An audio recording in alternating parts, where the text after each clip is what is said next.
Buenos días, jóvenes, a todos. Bienvenidos a la primera sesión de la semana 6 de investigación 2. Vamos a esperar que se terminen de conectar sus demás compañeros y continuamos con esta sesión. Bueno, ya tengo listas las notas finales. Vamos a hacer una revisoría rápidamente antes de subirlas aquí al arca, para que pues quedemos todos en común acuerdo. ¿Me escuchan bien todos? Sebastián Pedraza, Sebastián Césped, Juliana. Sí, señor profe, te escucha bien, buenos días. Buenos días, profe. Sí, señor, se le escucha bien. Muchas gracias. Bueno, tengo un problemita con ustedes que no colocó la actividad en el Classroom. Es el señor Alfaro Morales Juan Sebastián. ¿Ya está conectado el señor Alfaro? No, todavía no. Vamos que se conecte, que con él hay un problemita porque no colocó la tarea del Classroom. El resto de jóvenes sí la han colocado. Bueno, 15 son... ¿Cuántos? Son 19 compañeros suyos.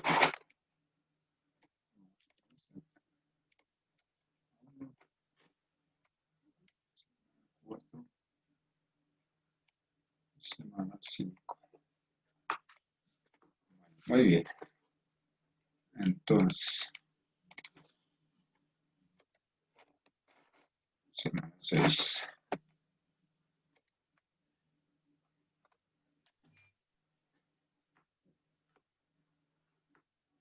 El Faro todavía no se ha conectado. El Faro no lo veo. Bueno.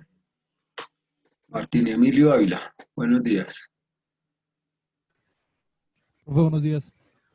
Bueno, su definitiva fue 4-3. ¿Usted me falló? ¿Estuvo en las 5 sesiones?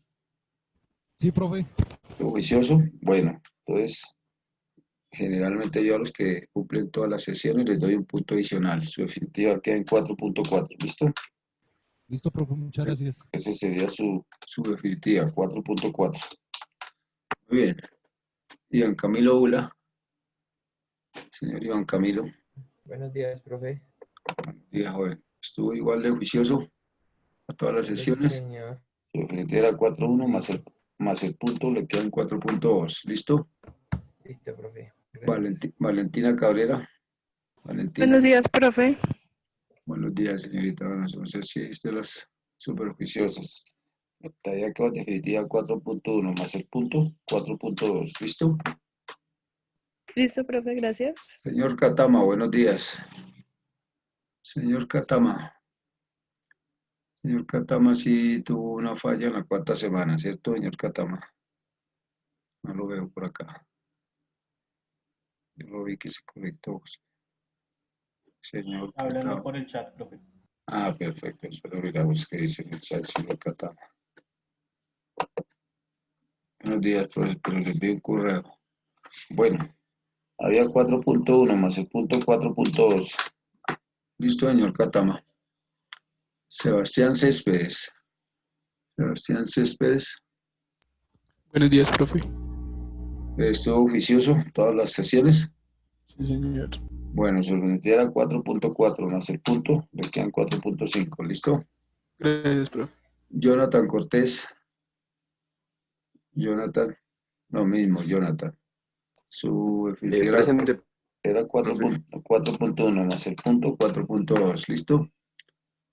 Andrés Felipe Gómez. Andrés Felipe. Andrés Felipe. Él sí me falló una clase. César Alexis. César Alexis. César Alexis Haidut. Lo mismo, 4.1 más el punto 4.2. Camilo Andrés Montaño. Presente, profe. Lo mismo, 4.1 más el punto 4.2. Valentina Montealegre. Buenos días, profe. Buenos días, señorita, lo mismo. Más el punto le quedan 4.2. Señor Miguel Ángel Naranjo, señor Naranjo. Señor Naranjo, lo No lo veo por Buenos ahí. días, profe. Estuvo en todas las 5 sesiones, señor Naranjo. Señora, bueno, tenía 4.3 más el punto 4.4. ¿Listo? Esteban Pedraza. Buenos días, profe. También estuvo juicioso las 5 sesiones. Siempre, profe. Pues 4.3 más el punto 4.4. Brian Poncuta. Señor Brian, si estuvo juicioso en las 4 sesiones. Sí, señor. Bueno, era 4.2 más el punto 4.3. La señorita Yulisa, como se retiró, entonces no. Paula Andrea Quintero. Paula Andrea, buenos días. Ella también estuvo juiciosa. Se está uniendo hasta ahora. Vamos a esperar que se conecte. Paula Andrea. Bueno, Paula Andrea tenía en definitiva 4.3. Paula Andrea Quintero tenía en definitiva .43, más el puntico le quedan .4. Michael Rivera, Buenos días, profe. estuvo juicioso las 5 sesiones, Sí, señor. pues 4.3 más el punto, 4.4. Sebastián Vargas, Buenos días, profe. buenos días, joven, usted estuvo juicioso, con el punto le quedan 4.2. Y Juliana Velázquez, Hola, profe, buenos días. buenos días, usted también estuvo juiciosa, aquí no tiene ningún reporte. Entonces, más el punto le quedan 4.4. ¿Listo? Listo, profe, gracias. Bueno, esa es la definitiva de todos, la que voy a colocar en el arca. El único que tiene ahí una dificultad es el señor Alfaro Morales Juan Sebastián. ¿No se ha conectado? No lo veo al señor Alfaro. Porque el señor Alfaro no presentó la nota la pregunta del Clarrón. Entonces está quedando con una nota muy bajita. Y eso dejándole 1, quedaría con 3-1. Pero a ver si conecta y nos da alguna razón. Señor Catama, ya a usted se le ajustó el puntico, le valía el correo, ¿no? Bueno, entonces, una vez terminado esto, continuamos con la clase. Vamos a continuar con la clase del día de hoy. ¿En qué quedamos, señor bueno, Martín López, ¿en qué quedamos la clase, la cuarta clase? En semana 4, en la definición del problema. ¿En qué quedamos? En las fuentes de ideas. Sí, profe, estamos en la ¿qué? En las fuentes de ideas. Bueno, muy bien. Entonces ya sabemos cómo terminamos los días. Hoy vamos a hablar un poco de lo que es el estado del arte, la revisión de literatura y el marco conceptual. Y si alcanzamos, hablamos un poco también rápidamente de la definición del problema. Vamos a hablar de esos 3 temas fundamentales. Dentro de la investigación, el estado del arte, pues es un concepto anglosajón que proviene del término state of art, es decir, que hace referencia a un nivel avanzado.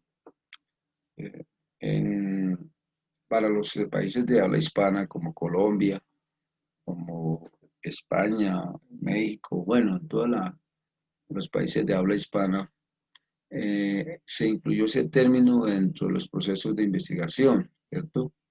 Y hace referencia al estado del arte como el estado más avanzado de una investigación, ¿cierto? Sobre un tema determinado. Digamos que el estado del arte para los países de habla hispana es como el estado actual y más avanzado de un tema de investigación, ¿cierto? A eso hace referencia. En ese estado del arte hace referencia que es como toda esa investigación preliminar que se hace sobre un tema, ¿cierto? Toda esa información que buscamos, que incluye proyectos, investigaciones previas, trabajos relacionados, y aportes literarios, ¿cierto? Documentales, en fin, que le permitan al investigador conocer como esos antecedentes, ciertos antecedentes del tema objeto de investigación. Digamos que ese estado de arte es como buscar toda esa información que requerimos para abordar un proceso de investigación. Si vamos a hablar de la gastronomía, de un sector, de la gastronomía de la ciudad de Bogotá, hacer una investigación sobre la gastronomía de la ciudad de Bogotá o de la gastronomía del departamento de Cundinamarca, específicamente en alguna zona, ¿sí? En la zona oriente, en la zona centro, en la zona sabana centro, en fin, todas las zonas que tiene el departamento de Cundinamarca, hablando aquí de esa ciudad, pues yo debo reunir toda esa investigación a nivel de gastronomía. Si hay investigaciones previas, si hay documentales, si hay aporte literario, ¿cierto? Para tener como esa exploración preliminar del tema de interés como investigador que yo quiero abordar. ¿Sí? Y hay un autor fuerte en el tema de investigación que es el señor Barrantes, y ese autor dice que todo investigador debe establecer y debe buscar información sobre el tema, ¿cierto? Pero de una perspectiva amplia, ¿sí? Una perspectiva muy amplia, sin entrar en detalles, ¿cierto? Es decir, sin entrar en detalles. Qué debe buscar en libros, qué debe buscar en artículos, qué debe buscar en informes, experiencias, testimonios, comentarios, ¿sí? Que ese es como el primer acercamiento de una investigación. ¿Para qué? Para hacer una exploración preliminar. Básicamente eso es lo que nos dice el señor Barrantes. El señor Flores, que es otro investigador y catedrático, escritor de libros, habla sobre el estado del arte, ¿cierto? Y lo resume en tres aspectos, en tres actividades, ¿cierto? Ese señor Flores nos dice que esos tres aspectos son, primero, era un acercamiento formal de la investigación, del investigador frente a las producciones intelectuales que haya sobre el tema que le interesa. Es decir, que tiene que haber un primer acercamiento, ¿sí? Segundo, que debe conocer y debe investigar si hay otras investigaciones que le ayuden a qué? A clarificar las ideas al investigador, ¿sí? Y por último, pues conocer de antemano qué se ha hecho con esas investigaciones, qué hicieron los autores, ¿cierto? ¿Qué hicieron con esos autores? Y que eso le permite al investigador que ya tener como una investigación preliminar grande, sin entrar en detalles, ¿cierto? Ese es el estado del arte para este autor, para el señor Flores. Primero, que haya un acercamiento. Segundo, que investigue si hay otras investigaciones que clarifiquen sus ideas. Y tercero, conocer qué se hizo con esas investigaciones, qué hicieron los autores. Ese estado del arte le permite al investigador pues, ya tener una idea clara de lo que él desea investigar.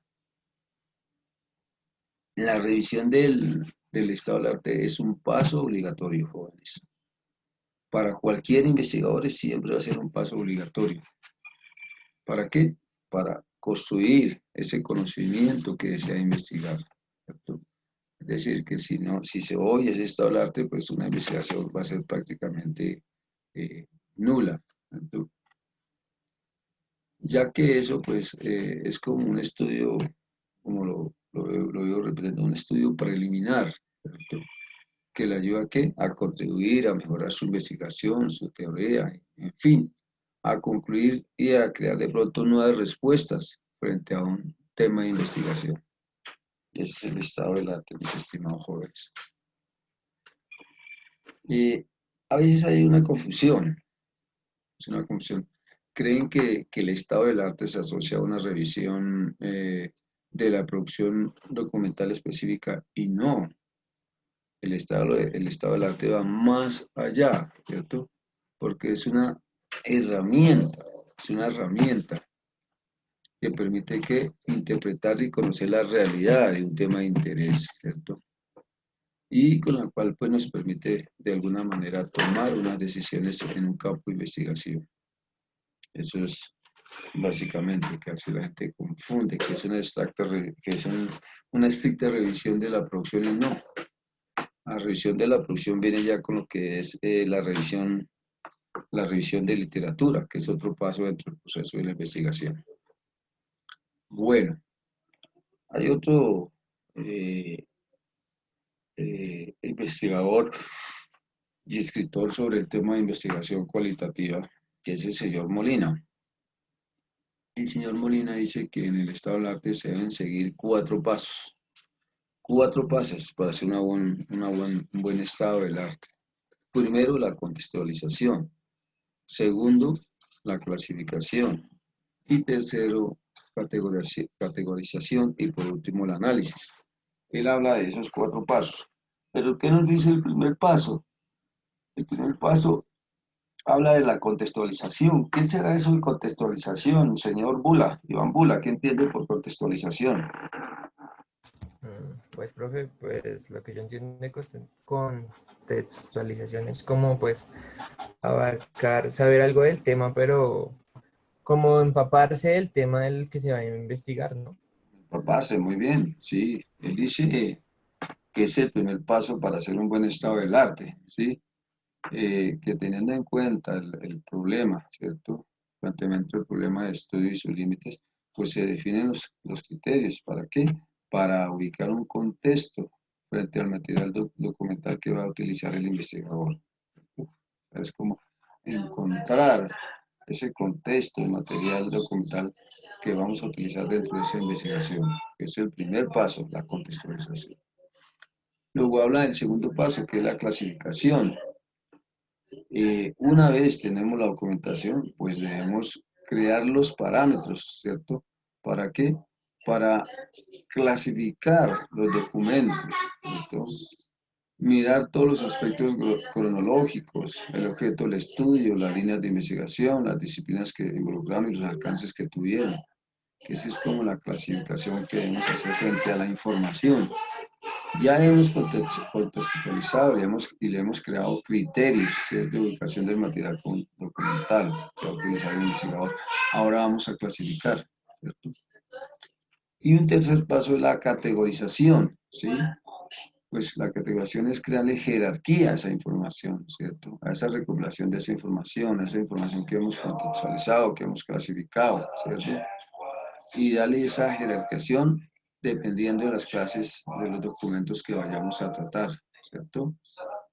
Y por último, pues es el análisis, ¿sí? Ya es analizar todos los textos, lo que nos va a contribuir a la investigación, mirar cuáles fueron los resultados de la investigación y cómo se aplicaron al entorno y se pueden transferir. Permítanme un segundo.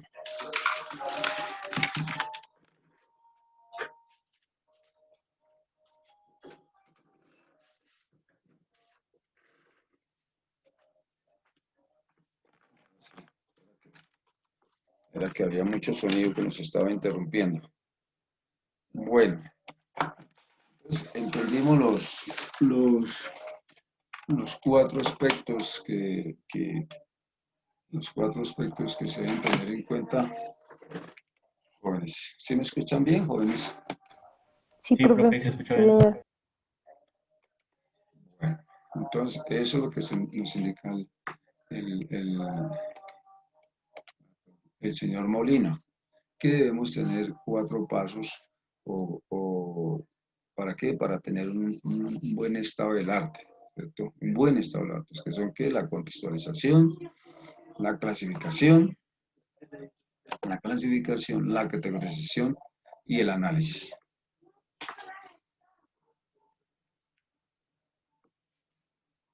¿Qué quiere decir esto?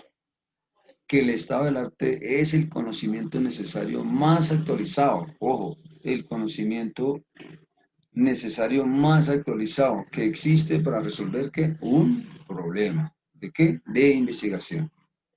Es decir, que el estado del arte es como el conocimiento necesario más actualizado que está alrededor, que existe para resolver un problema de investigación que se ha planteado y que se compone de ¿qué? De todos esos conocimientos, de todas esas investigaciones recientes, ¿sí? Que de pronto han formulado la solución a un problema, ¿sí? O han contribuido sustancialmente a la solución del mismo. Eso es básicamente como el estado del arte. El estado del arte va más allá del marco teórico o el marco conceptual, ¿cierto? porque lo que nos permite es verificar el grado de actualización de los temas de investigación, ¿cierto?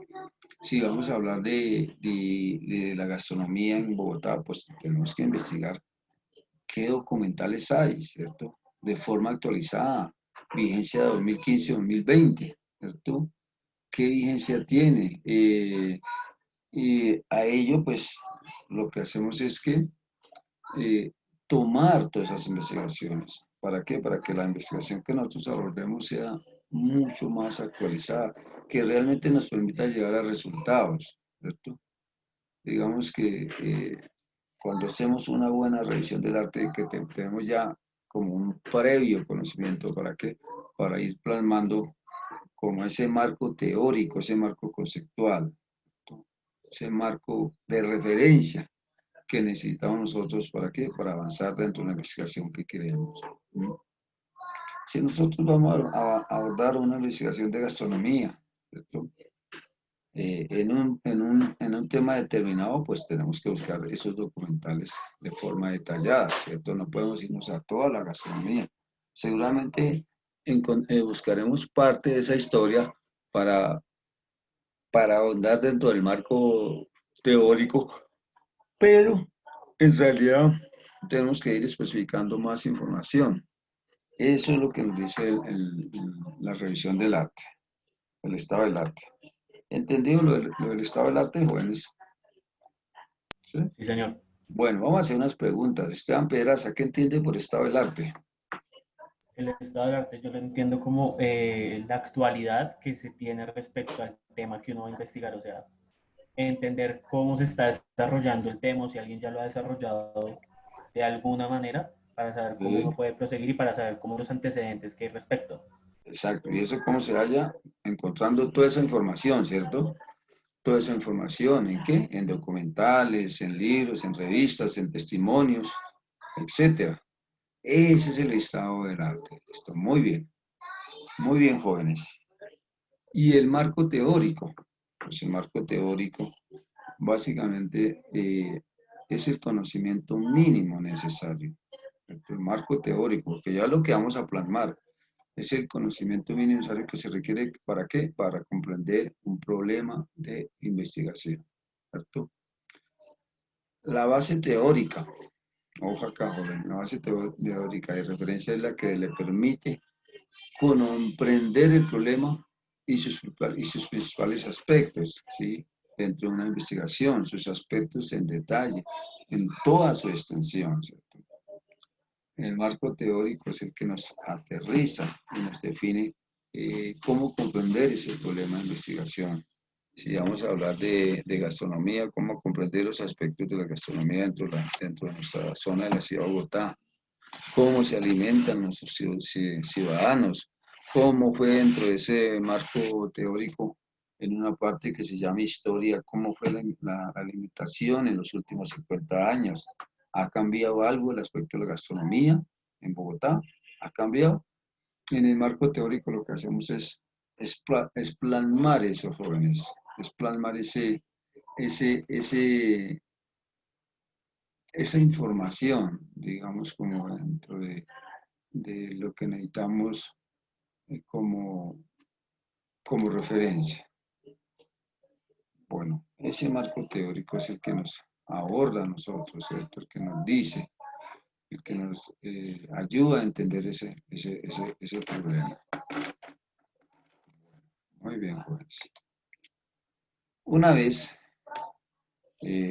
tenemos eso, pues ya hablamos de lo que es la revisión de literatura, ¿cierto? La revisión de literatura es revisar todas las referencias bibliográficas, ¿cierto? Revisar todas esas referencias bibliográficas que nos ayudan de alguna manera a clasificar los documentos que realmente nos sirven. Hay que tener cuidado con la revisión de literatura. Ojo, la una es revisión del estado del arte y la otra la revisión de literatura. Tenemos que tener dos diferencias. En la primera se busca toda la información necesaria para que haya un acercamiento. En la revisión de literatura empezamos a revisar todas las referencias bibliográficas, que sean las reales. ¿Para qué? Para evitar caer en un plagio.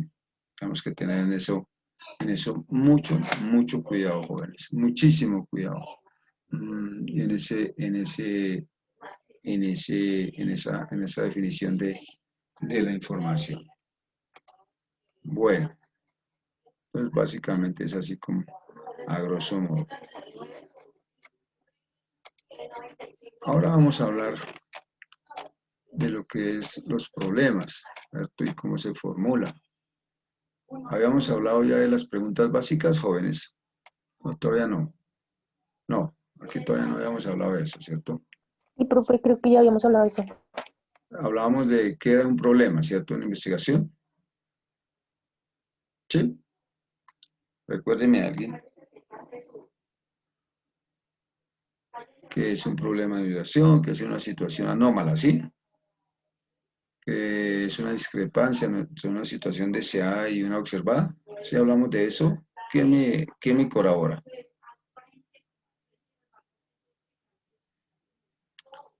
Pues, profe, un problema era como un fenómeno al cual aún no se le había dado respuesta, ¿no? O al cual no se le tiene que dar una solución, una respuesta. Vamos a complementar un poco más, porque ya entramos en avance, ¿no? Ya después de definir el problema entramos en lo que es las preguntas de hipótesis o la hipótesis. Bueno, me acordaron. Ahora sí vamos a empezar a trabajar por grupos. Van a trabajar ustedes en grupos, son 19. 6 por 3, 18. Son 18. Grupos de 3. ¿Listo? Grupos de 3. Aquí, ¿quién es mi monitor? ¿Quién es el monitor? Yo, profe. Juliana. Entonces a Juliana me hace el favor y le mandan los grupos de 3 porque ya los voy a colocar a que ustedes me hagan una investigación, jóvenes. Ustedes, ese grupo de 3 me va a hacer una investigación. Va a ser su trabajo final dentro de esta asignatura. Van a hacer una pequeña investigación en grupos de 3 y van a abordar un tema, si lo quieren, de gastronomía. Lo ideal sería de gastronomía, ¿no?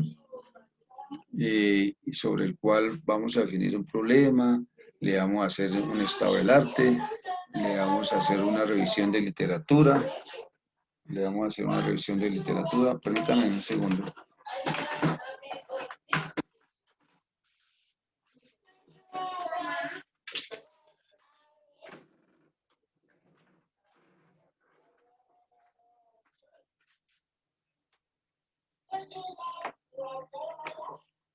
Le vamos a hacer una revisión de literatura y le vamos a hacer un marco de referencia.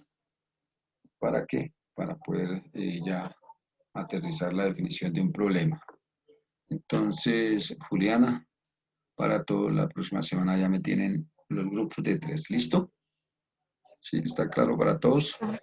¿Los arman ustedes de manera voluntaria o los armo yo? ¿Qué dice, señor Katama, Jonathan, Alexis, Paula, Andrés? No, profe, de No, manera profe, voluntaria. nosotros los armamos. Muy bien, entonces me hacen el favor y los arman y se los hacen en ese sentido. Vamos a hacer una investigación, jóvenes, van a hacer la experiencia, ¿cierto? Van a hacer esa experiencia ustedes porque si no hacen la experiencia sobre una investigación, ¿cómo vamos a entender más lo que es la investigación? Entonces hay que hacer esa experiencia como trabajo final para que ustedes lo hagan y lo entiendan de alguna manera, ¿cierto? Cómo se abordan las investigaciones cualitativas. Realmente son muy sencillas, muy, muy sencillas. Lo único que hay que tener es mucho cuidado en el estado del arte, en la revisión de literatura, en el marco de referencia o el marco conceptual y en la definición del problema. De ahí en adelante ya muy fácil porque usted desprende la pregunta de hipótesis de manera más sencilla. Bueno, jóvenes, entonces vamos a andar un poco sobre lo que es el problema, que es importante. Primero, un problema en investigación, pues es una situación anómala, ¿cierto? Que requiere una atención, requiere una solución.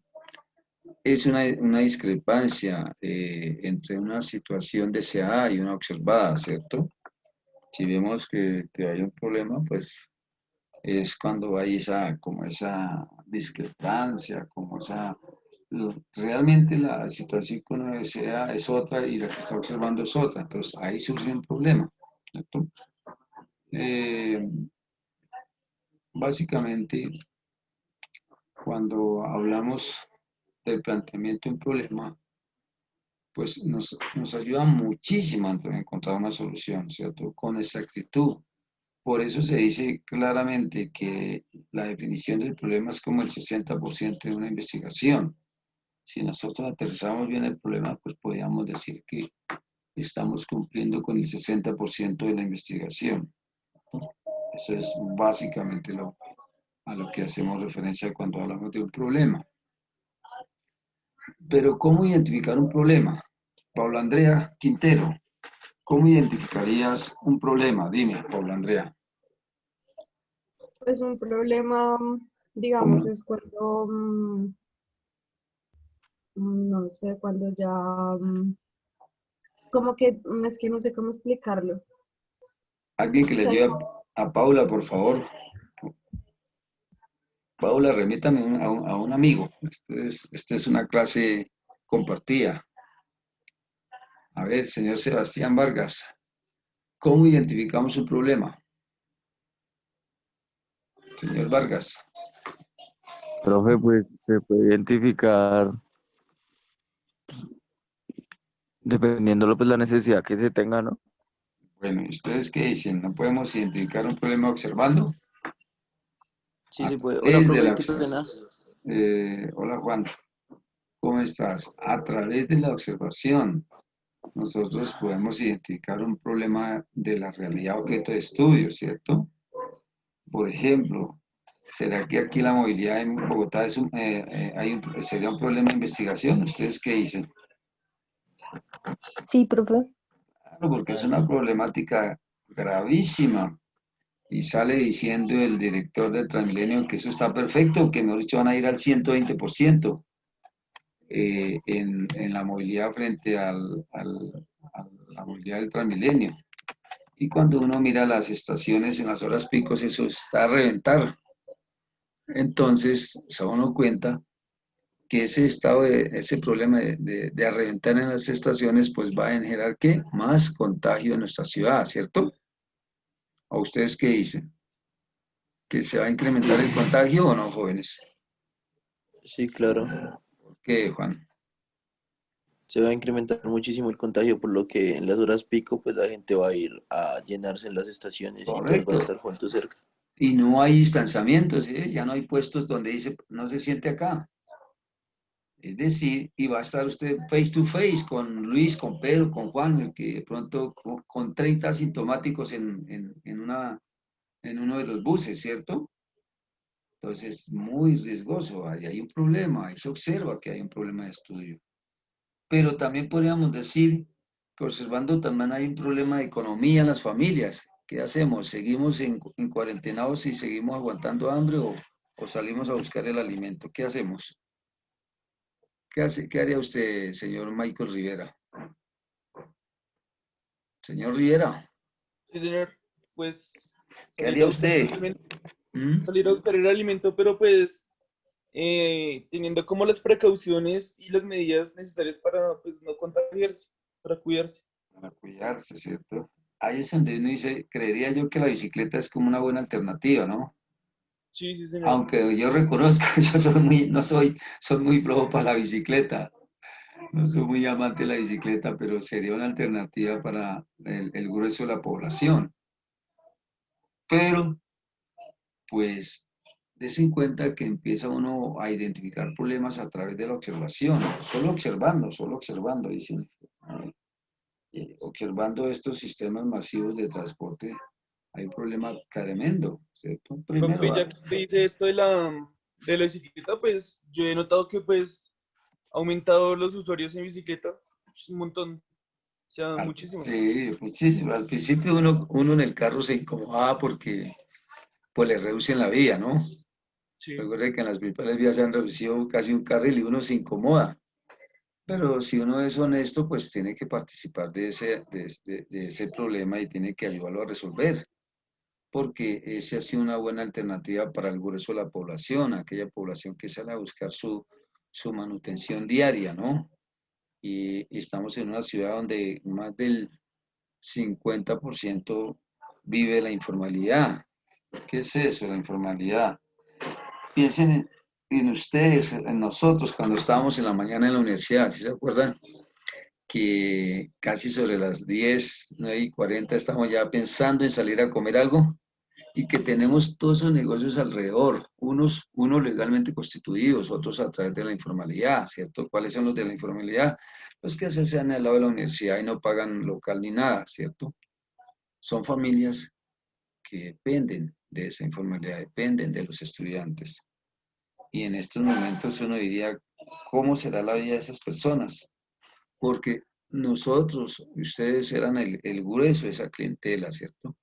Entonces, para ellos ha sido durísimo porque les ha permeado mucho la economía, el per cápita de ingreso para que puedan subsistir. Entonces, ahí es en cuenta que observando podemos encontrar problemas que sean reales y que sean objetos de estudio. Podemos también encontrar un problema cuando centralizamos el análisis de un problema principal, ¿cierto? Ahí podemos identificar otro problema. Tense en cuenta de la situación observada del transporte masivo, cómo se desprenden otros problemas, ¿cierto? Hay uno principal, pero de ahí se nos desprenden otros, ¿cierto? De ahí el problema del contagio sería otro objeto de investigación. También podría hacerlo como formularlo como un estado negativo. Claro, muy buena la idea del gobierno de poner la flota del Transmilenio al 100%, pero hay un estado negativo, va a haber un contagio mucho más alto, ¿cierto? También podemos identificar problemas priorizando los problemas existentes, ¿cierto? ¿Será que en esta ciudad solo hay el problema de transporte masivo o hay más problemas? Voy a preguntarle al señor Esteban Poncuta. Señor Esteban. Esteban. Sí, señor profe, Steven. Steven. Steven, ¿será que solo hay el problema de transporte masivo en la ciudad de Bogotá o hay más problemas? No, profe, hay más problemas, pues que también están relacionados con eso. Por ejemplo, pues por ejemplo, el estado de las vías. Muy bien. Lo afecta muchísimo. Ahí hay una problemática, el estado de las vías, ¿cierto? Que bueno, con esta alcaldesa como que le ha mejorado un poquito, ha mejorado, ¿no? Porque esta alcaldesa hay que reconocerle que tiene pantalones de hombre. O sea, es una señora muy, como dicen ustedes los jóvenes, muy parada. Me parece que es de las buenas alcaldesas que hemos tenido por el momento. Bueno, jóvenes, nos queda un minuto, volvemos y nos conectamos con el mismo link, ¿listo? Vamos a aprovechar estos 4 minutos, 5 minuticos para que se tomen un tintico y nos conectamos a las 9, ¿listo? Seguimos la clase a las 9 de la mañana, ¿listo, jóvenes? Ya nos vemos. Bueno, profe. A las 9 nos vemos.